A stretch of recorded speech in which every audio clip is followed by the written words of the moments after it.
নবীর 5টি বৈশিষ্ট্যের কথা বলেছেন। একটি বৈশিষ্ট্যের ব্যাপারে আমরা জানলাম, তিনি হচ্ছেন শাহিদ, সাক্ষ্যদাতা, সবার উপরে সাক্ষ্যদাতা। 2 নম্বর বৈশিষ্ট্য হচ্ছে মুবাশশিরা, তিনি সুসংবাদদাতা। সিলেটবাসী আওয়াজ করে আমার সাথে বলো, মুবাশশিরা মানে সুসংবাদদাতা।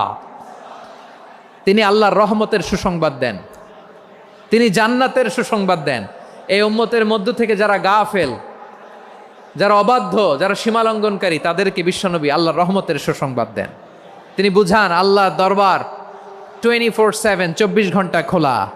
আপনি যত বড় পাপী হন, আপনি যতই অন্যায় করেন না কেন, আল্লাহর রহমতের দরিয়া, আল্লাহর রহমতের দরজা আপনার জন্য খোলা আছে না নেই?